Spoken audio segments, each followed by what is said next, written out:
اور یہ تمام چیزیں ان کے ساتھ ہیں، تو اللہ سے دعا کرتے ہیں کہ یا اللہ آپ کی طرف سے کوئی بھی بھلائی مجھے مل جائے، میں اس کا محتاج ہوں۔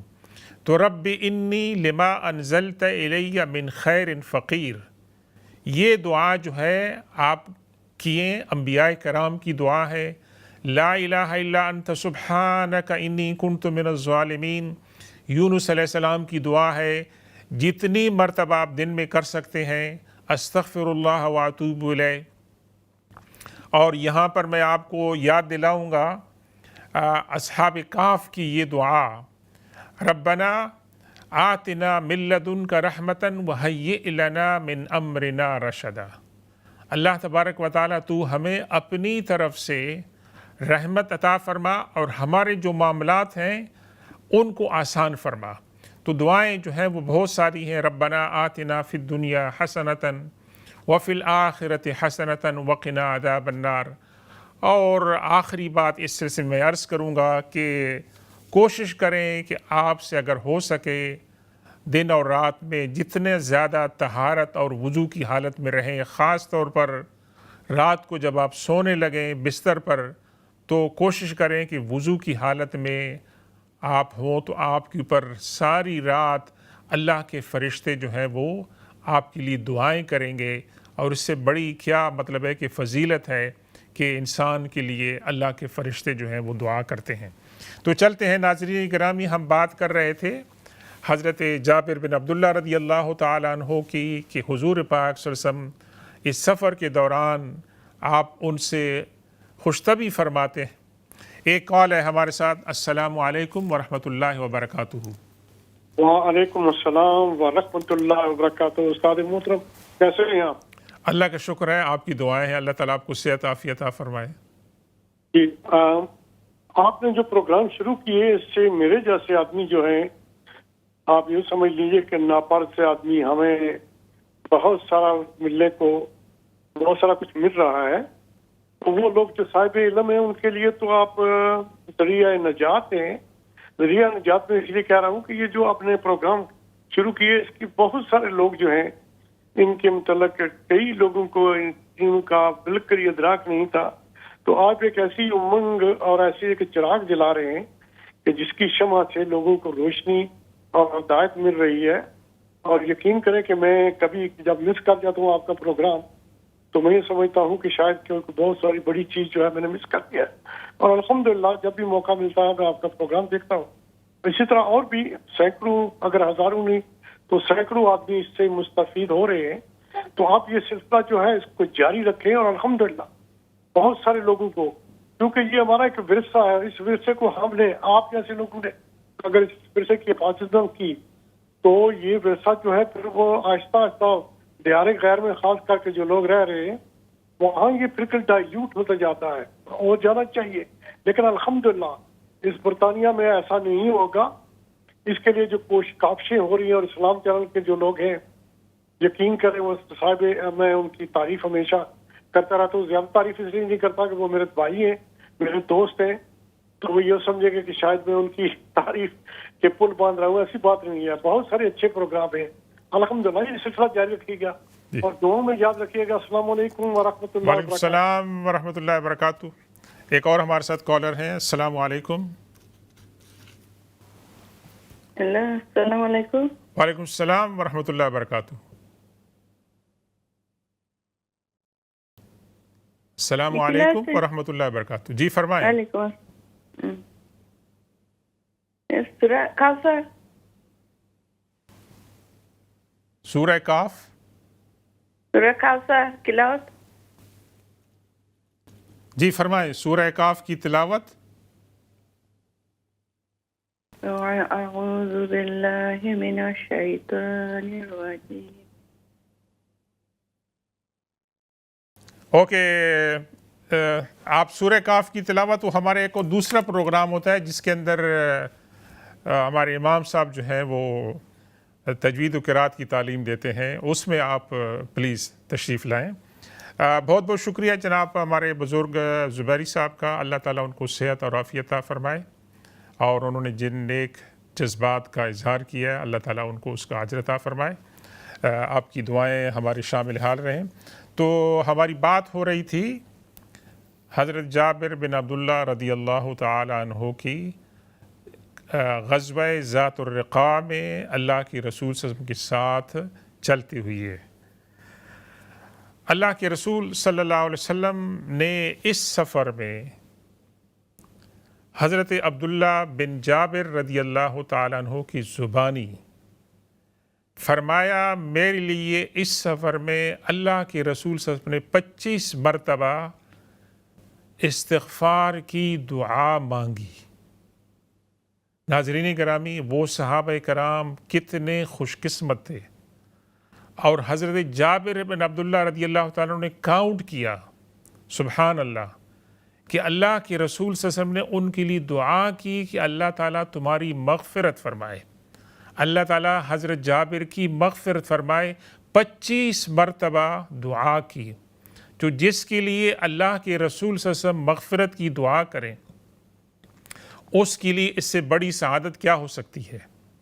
اور پھر سونے پہ سہاگا ایک نعمت نہیں ہے، ایک برکتیں نہیں ہے، ایک شفقت نہیں ہے، یہاں تو شفقتوں کا اظہار ہے۔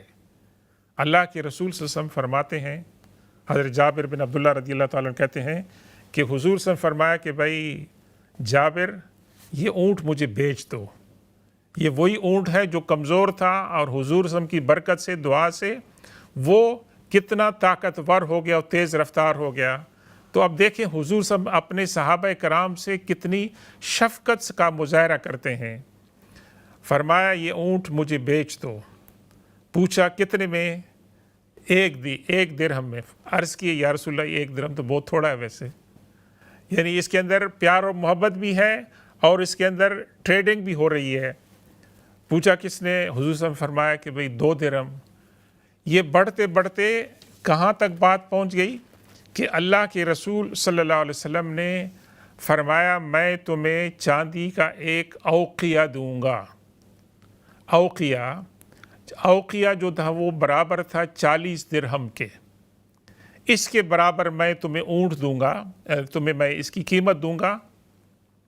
تو ڈیل جو ہے وہ اپروو ہو جاتی ہے، اور اس دوران میں اللہ کے رسول سے فرماتے ہیں کہ تمہیں اس بات کی اجازت ہے کہ تم اونٹ پر سوار ہو کر اپنے گھر واپس چلے جاؤ، اور جب ہم مدینہ واپس پہنچیں گے تو اس کے بعد تمہیں قیمت بھی ادا ہوگی اور اونٹ بھی تم مجھے پھر واپس کر دو گے۔ درمیان میں اور بھی واقعات ہوتے ہیں، اب یہ اتنا وقت نہیں ہے، لیکن جو بات کہنے کی ہے وہ یہ ہے کہ جب مدینہ تشریف لاتے ہیں تو حضرت جابر بن عبداللہ رضی اللہ تعالیٰ عنہ اپنی وائف سے حضور پاک صلی اللہ علیہ وسلم کے ساتھ جو باتیں ہوتی ہیں اس کا ذکر کرتے ہیں، تو ان کی وائف جو ہے وہ شکریہ کا اور خیر سگالی کے جذبات کا اظہار کرتی ہیں، کیونکہ اللہ کے رسول صلی اللہ علیہ وسلم نے دعا دی تھی۔ اور پھر حضرت جابر بن عبداللہ رضی اللہ تعالیٰ عنہ وعدے کے مطابق اونٹ کو پکڑ کر مسجد نبی کے سامنے آ کر وہاں پر اس کو بٹھا دیتے ہیں اسے۔ تو اللہ کے رسول صلی اللہ علیہ وسلم تشریف لاتے ہیں اور پوچھتے ہیں کہ یہ کس کا اونٹ ہے، یہاں اس کا کیا مطلب ہے رکھنے کا؟ تو لوگ عرض کرتے ہیں کہ یا رسول اللہ یہ حضرت جابر بن عبداللہ رضی اللہ تعالیٰ عنہ کا اونٹ ہے۔ بلاتے ہیں کہ جابر کو بلاؤ۔ جابر رضی اللہ تعالیٰ عنہ تشریف لاتے ہیں اور عرض کرتے ہیں کہ یہ ہماری جو ڈیل ہوئی تھی یہ آپ نے فرمایا تھا، تو یہ اونٹ میں آپ کو دے رہا ہوں۔ اور اللہ کے رسول صلی اللہ علیہ وسلم حضرت بلال کو فرماتے ہیں کہ جابر کو تم جو ہے ایک اوقیہ چاندی دو، اور اس کے اوپر مزید، یہ تو ہماری ڈیل ہوئی تھی نا، اس کے اوپر تھوڑا اور بھی زیادہ دے دو۔ اور جب ان کو وہ چاندی ملتی ہے، مقدار ملتی ہے، تو حضرت جابر بن عبداللہ رضی اللہ تعالیٰ عنہ جب گھر جانے کے لیے نکلتے ہیں تو اللہ کے رسول بلاتے ہیں، فرمایا جابر یہ اونٹ بھی تمہارا ہے، یہ قیمت بھی تمہاری ہے، یہ اونٹ بھی تمہارا ہے۔ سبحان اللہ۔ ناظرین گرامی، یہ کتنی ایمان افروز باتیں ہیں صحابہ کرام کی، حضور پاک صلی اللہ علیہ وسلم کی شفقت کی، آپ کی محبت کی، کہ حضرت جابر کو اونٹ دیا، اس پہ دعا فرمائی، وہ تیز رفتار ہو گیا۔ اس کو خریدنے کی ڈیل فرمائی، اور اس کی قیمت بھی ادا کی، اور قیمت ادا کرنے کے بعد وہ اونٹ بھی ان کو جو ہے وہ دے دیا۔ کیوں کہ اللہ کے رسول صلی اللہ علیہ وسلم کو پتہ تھا کہ یہ میرا صحابی جو ہے نادار ہے، اور ان کے لیے شفقت اور محبت اور دعائیں۔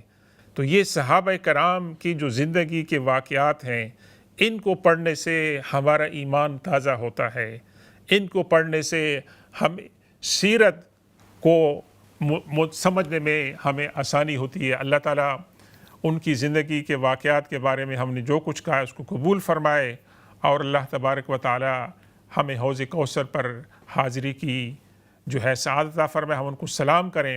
بسم اللہ الرحمن الرحیم۔ اللہم ربنا آتنا فی الدنیا حسنة وفی الآخرة حسنة وقنا عذاب النار۔ عسى ربنا أن يبدلنا خيرا منها إنا إلى الله راغبون۔ اللهم إنا نسألك العفو والعافية في الدنيا والآخرة۔ اللهم إنا نسألك العفو والعافية والمعافاة الدائمة في الدنيا والآخرة۔ رب اجعلني مقيم الصلاة ومن ذريتي ربنا وتقبل دعاء۔ ربنا اغفر لي ولوالدي وللمؤمنين يوم يقوم الحساب۔ اللهم ربنا هب لنا من أزواجنا وذرياتنا قرة أعين واجعلنا للمتقين إماما۔ اللهم اكفنا بحلالك عن حرامك وأغننا بفضلك عمن سواك۔ اللهم انصر إخواننا المظلومين في فلسطين۔ اللهم ارزقهم فتحا مبينا۔ اللهم اشفنا واشف مرضانا ومرضى المسلمين۔ اللهم ارحمنا وارحم موتانا وموتى المسلمين۔ اللهم ربنا ظلمنا أنفسنا وإن لم تغفر لنا وترحمنا لنكونن من الخاسرين۔ وصلى الله تعالى على خير خلقه سيدنا ومولانا محمد وآله وأصحابه أجمعين برحمتك يا أرحم الراحمين۔ والسلام عليكم ورحمة الله تعالى وبركاته۔